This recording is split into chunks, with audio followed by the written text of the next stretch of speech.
안녕하십니까? 삶의 지혜와 영적인 성찰을 나누는 시간입니다. 우리는 늘 무언가에 쫓기듯 살아갑니다. 미래에 대한 불안, 해결되지 않은 문제들에 대한 걱정, 그리고 타인의 시선에 대한 염려까지. 이 모든 무거운 짐들이 우리의 마음을 짓누르고 평안을 앗아갑니다. 혹시 이 모든 불안과 염려의 뿌리가 우리가 미처 생각하지 못했던 곳, 바로 교만이라는 감정과 깊이 연결되어 있다면 믿으시겠습니까?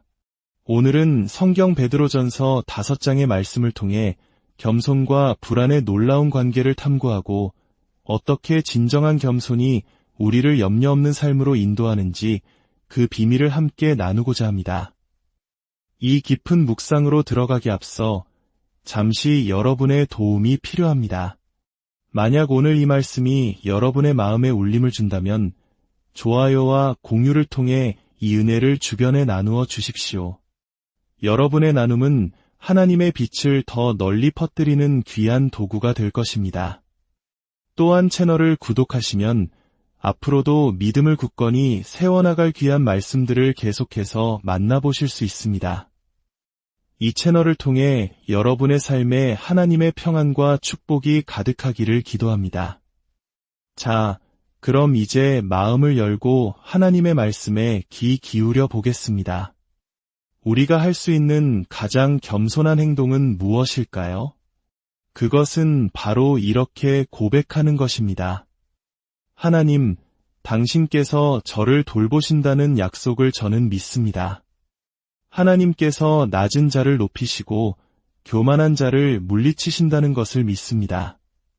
당신의 강하고 능하신 손이 저를 감싸고 있으며 저를 돌보시고 일으켜 세우실 준비가 되어 있음을 믿습니다. 이제 저는 당신의 능력과 힘, 그리고 그 신실하심에 의지하여 이 자리를 떠나며 더 이상 염려하지 않겠습니다. 오늘 우리가 함께 나눌 베드로전서 5장 5절에서 7절 말씀은 이 진리를 우리 마음에 깊이 새겨줍니다. 이 말씀의 핵심은 아주 명확하며 3번에 걸쳐 반복적으로 강조됩니다. 첫째, 5절에서 젊은 자들아 이와 같이 장로들에게 순종하고 라고 말합니다. 이는 연장자들 앞에서 자신을 낮추라는, 즉 겸손하라는 의미입니다. 둘째, 역시 5절에서 다 서로 겸손으로 허리를 동이라고 말씀합니다. 이는 젊은이들 뿐만 아니라 우리 모두에게 해당되는 명령입니다. 마치 옷을 입듯이 겸손을 우리의 온몸에 두르고 살아가라는 것입니다. 셋째, 6절에서는 하나님의 능하신 손 아래에서 겸손하라고 명하십니다. 이처럼 성경은 의심의 여지 없이 우리에게 강력하게 권면합니다. 그리스도인이여 겸손한 사람이 되십시오. 이것이 기독교 신앙의 핵심적인 특징이라면 우리는 겸손해져야 할 분명한 동기와 격려가 필요합니다. 오늘 본문은 우리에게 4가지 강력한 동기를 제시합니다. 첫 번째 동기는 5절 후반부에 나옵니다. 하나님은 교만한 자를 대적하시되. 잠시 멈추어 이 말씀의 무게를 생각해 보십시오. 이 세상에서 일어날 수 있는 최악의 일이 무엇일까요? 하나님을 모르는 세상 사람들이 끔찍하다고 여기는 것들을 모두 지우고 우주에서 가장 나쁜 상황을 상상해 보십시오. 그것은 바로 전지전능하신 하나님께서 나를 대적하시는 것입니다. 나에게 등을 돌리시는 것입니다. 만약 아침에 눈을 떴을 때 창조주 하나님이 나의 적이라는 사실을 깨닫는다면 우리는 어디로 가야 할까요? 무엇을 할 수 있을까요? 도망갈 곳도 피할 방법도 없습니다. 모든 것이 끝난 것과 같습니다. 이 말씀은 우리에게 경고합니다. 하나님은 교만한 자를 대적하십니다. 두 번째 동기는 바로 그 다음에 이어집니다. 겸손한 자들에게는 은혜를 주시느니라. 가장 끔찍한 일이 하나님이 나를 대적하시는 것이라면 우주에서 가장 좋은 일은 무엇일까요? 그것은 모든 것을 아시고 모든 것을 하실 수 있으며 무한한 사랑으로 돌보시는 하나님이 나의 편이 되어주시는 것입니다. 나에게 은혜를 베푸시고 친절을 베푸시는 것입니다. 그리고 이 놀라운 약속이 바로 겸손한 자에게 주어집니다. 여기서 한 가지 중요한 점을 짚고 넘어가야 합니다. 겸손이 은혜를 벌기 위한 선행이나 공로라고 오해해서는 안 됩니다. 내가 겸손하게 행동하면 하나님이 그 대가로 은혜를 주시겠구나 라고 생각하는 것은 잘못된 접근입니다. 겸손은 우리가 은혜를 얻기 위해 행하는 미덕이 아닙니다. 오히려 겸손은 우리 자신의 필요를 인정하는 것이며 그로 인해 도움을 받는 통로입니다. 겸손은 나의 텅 비어 있음을 고백하는 것이며 바로 그 텅 빈 공간으로 하나님의 은혜가 채워지는 것입니다. 예수님께서 말씀하셨듯이 심령이 가난한 자는 복이 있나니 천국이 그들의 것이며 여기서 가난한 자란 영적으로 파산하여 스스로는 아무것도 할 수 없음을 깨달은 사람입니다. 만약 은혜를 내 힘으로 얻어야 한다면 우리는 모두 소망이 없습니다. 은혜는 겸손한 자에게 주어집니다. 왜냐하면 겸손한 자만이 자신이 텅 비어 있음을 알고 은혜가 유일한 희망임을 알기 때문입니다. 세 번째 동기는 6절에 나옵니다. 때가 되면 너희를 높이시리라. 하나님의 능하신 손이 우리 위에 있습니다. 만약 우리가 교만하다면 그 손은 우리를 짓누르는 두려움의 대상이 될 것입니다. 그러나 우리가 겸손하다면 비어있고 열려있으며 우리의 필요를 고백한다면 그 손은 전혀 다른 의미로 다가옵니다. 그것은 우리를 보호하는 손이며 우리를 들어 높이시기 위해 내려오는 구원의 손길입니다. 네 번째 동기는 7절에 있습니다. 그 능하신 손이 우리를 돌보신다는 사실입니다. 너희 염려를 다 주께 맡기라 이는 그가 너희를 돌보심이라. 하나님께서 나를 대적하시는 것보다 나를 돌보아 주시는 편을 택하고 싶지 않으십니까? 우리가 하나님의 돌보심을 간절히 원하고 필요로 할수록 겸손의 필요성 또한 더욱 커지는 것입니다. 정리하자면 우리가 겸손해야 할 이유는 분명합니다. 교만하면 하나님이 우리를 대적하십니다.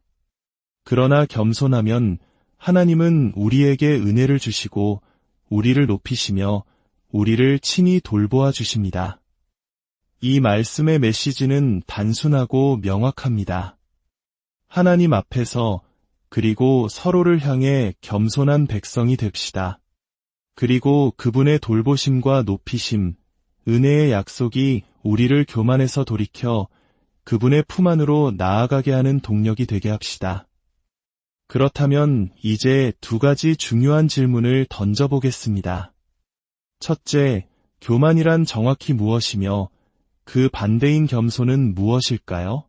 둘째, 하나님의 능하신 손 아래에서 겸손한 것과 우리의 염려를 주께 맡기는 것 사이에는 어떤 관계가 있을까요? 이 두 질문은 서로 깊이 연결되어 있습니다. 특히 6절과 7절의 관계는 우리 일상생활에 매우 실질적인 해답을 줍니다. 많은 성경 번역본이 7절을 새로운 문장으로 시작하지만 원문의 문법을 자세히 살펴보면 놀라운 사실을 발견할 수 있습니다. 6절에 겸손하라는 주된 명령에 이어 7절에 너희 염려를 다 주께 맡기라는 그 방법을 설명하는 분사 구문으로 연결됩니다. 예를 들어 앞을 잘 살피면서 조심해서 운전하세요 라고 말하는 것과 같습니다. 앞을 잘 살피는 것이 조심해서 운전하는 방법인 것처럼 모든 염려를 주님께 맡기는 것이 바로 하나님 앞에서 겸손해지는 구체적인 방법 중 하나라는 것입니다. 이것은 우리에게 충격적인 사실을 알려줍니다. 우리의 마음속 평안과 안식을 가로막는 장애물이 바로 교만이라는 것입니다. 다시 말해, 만약 당신이 미래에 대해 끊임없이 걱정하고 있다면 그것은 당신이 교만하기 때문일 수 있습니다. 얼핏 들으면 이상하게 들릴 수 있습니다. 불안에 떠는 나약한 모습과 자신감 넘치는 교만한 모습은 정반대처럼 보이기 때문입니다. 하지만 이 둘은 같은 뿌리에서 나온 다른 가지일 뿐입니다. 이 관계를 더 깊이 이해하기 위해 성경 전체를 통해 교만이 무엇인지 그 본질을 살펴보겠습니다. 첫째, 교만은 자기 만족입니다. 호세아 13장에서 하나님은 이스라엘 백성에게 광야에서 먹이시고 돌보셨지만 그들이 배부르고 만족하게 되자 마음이 교만해져서 하나님을 잊었다고 말씀하십니다. 하나님의 은혜로 얻은 만족감 속에서 우리는 하나님 자신을 잊어버리고 스스로 만족하는 교만에 빠질 수 있습니다. 둘째, 교만은 자기의존 또는 자급자족의 태도입니다. 신명기 8장에서 모세는 이스라엘 백성이 약속의 땅에 들어가 좋은 집을 짓고 풍요로워질 때 마음이 교만해져서 내 능력과 내 손의 힘으로 내가 이 재물을 얻었다라고 말하게 될 것을 경고합니다. 모든 것을 가능하게 하신 하나님을 잊고 모든 것이 자신의 힘으로 이루어졌다고 믿는 것, 이것이 교만입니다. 셋째, 교만은 가르침 받기를 거부합니다. 예레미야 13장에서 하나님은 유다의 교만을 꺾으시겠다고 하시며 그들을 내 말을 듣기를 거절하는 악한 백성이라고 부르십니다. 하나님의 말씀이 선포될 때 그것을 듣지 않고 스스로를 그 가르침 위에 두는 것이 교만입니다. 넷째, 교만은 불순종으로 이어집니다. 시편 119편은 주의 계명에서 떠나는 교만한 자들을 주께서 꾸짖으셨나이다 라고 노래합니다. 하나님의 명령이 내 생각이나 욕망과 맞지 않을 때 그 명령에서 슬그머니 떠나버리는 것, 하나님도 나에게 이래라 저래라 할 권리는 없어 라고 생각하는 태도가 바로 교만입니다. 다섯째, 교만은 하나님이 하신 일에 대한 공로를 가로채는 것입니다. 다니엘서 4장의 느부갓네살 왕의 이야기는 이를 생생하게 보여줍니다. 그는 자신이 건설한 위대한 바빌론을 보며 이 큰 바빌론은 내가 내 능력과 권세로 건설하여 나의 위엄과 영광을 나타낸 것이 아니냐라고 말했습니다. 그 말이 그의 입에 있을 때 하늘에서 소리가 들려와 그는 왕위에서 쫓겨나 7년 동안 짐승처럼 살게 됩니다. 그가 지극히 높으신 이가 인간 나라를 다스리신다는 것을 깨달은 후에야 회복될 수 있었습니다. 여섯째, 교만은 높임받기를 즐기는 것입니다. 예수님께서는 바리새인들이 잔치의 높은 자리와 회당의 높은 자리, 시장에서 문안받는 것과 랍비라 칭함받는 것을 좋아한다고 지적하셨습니다.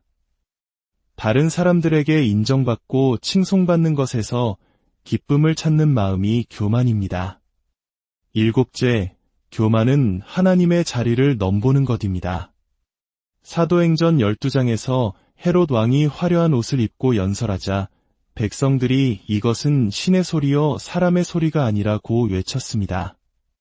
헤롯이 하나님께 영광을 돌리지 않자 주의 사자가 즉시 그를 쳤고 그는 벌레에게 먹혀 죽었습니다. 여덟째, 교만은 하나님의 존재 자체를 부정합니다. 시편 10편은 악인의 교만한 얼굴을 묘사하며 그의 모든 생각에 하나님이 없다고 한다고 말합니다. 교만이 번성할 수 있는 유일한 환경은 하나님을 우리 삶에서 제거하는 것입니다. 아홉째, 교만은 하나님을 신뢰하기를 거부합니다. 잠언 28장은 교만과 신뢰를 대조합니다.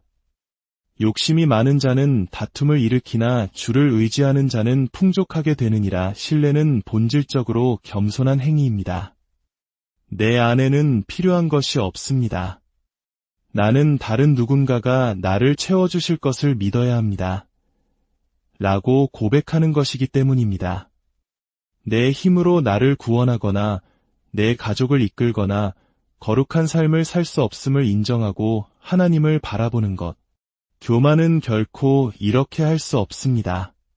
그리고 마지막 10번째, 교만은 미래에 대해 불안해하는 것입니다. 이제 처음의 질문으로 돌아왔습니다. 왜 불안이 교만의 한 형태일까요? 하나님을 신뢰하지 않는 사람이 불확실한 미래를 마주할 때 선택지는 두 가지입니다. 하나는 스스로 영웅이 되어 자신의 힘과 의지로 미래를 개척하려는 공격적인 교만입니다. 다른 하나는 미래에 대한 통제력이 없다는 사실에 짓눌려 끊임없이 걱정하고 두려워하는 수동적인 교만, 즉 불안입니다. 이 두 가지 태도 모두 하나님, 당신의 약속을 믿지 못하겠습니다. 결국 이건 내 문제입니다. 라고 말하는 것과 같습니다. 이사야 신한장에서 하나님은 불안에 떠는 이스라엘에게 이렇게 말씀하십니다. 너희를 위로하는 자는 나이니라. 너는 어떠한 자이기에 죽을 사람을 두려워하며 너를 지으신 주를 잊어버렸느냐? 하나님은 마치 내가 누구이기에 감히 두려워하느냐? 라고 묻고 계십니다. 두려워하고 불안해하는 것이 곧 하나님을 잊은 교만임을 분명히 보여주는 말씀입니다. 다시 베드로전서 5장 6절과 7절을 보십시오. 하나님의 능하신 손 아래에서 겸손하라. 너희 염려를 다 주께 맡기라. 오늘 아침 우리가 할 수 있는 가장 겸손한 행동은 하나님 안에서 염려 없이 평안을 누리는 것입니다. 가장 겸손한 행동은 이렇게 선포하는 것입니다. 하나님, 당신이 저를 돌보신다는 약속을 믿습니다. 낮은 자를 높이시고 교만한 자를 대적하심을 믿습니다. 당신의 능하신 손이 저를 덮고 계심을 믿습니다. 그러므로 저는 당신의 능력과 신실하심에 의지하여 불안 없이 이 하루를 살겠습니다. 반대로 만약 우리가 불안과 염려를 그대로 품고 살아간다면 그것은 7절의 약속, 그가 너희를 돌보심이라는 말씀을 정면으로 거부하는 것입니다.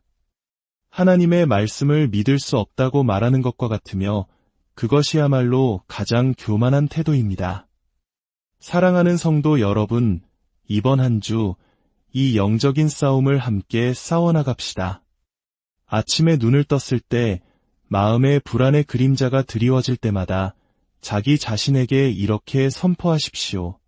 내 마음아, 내가 누구이기에 오늘을 두려워하느냐?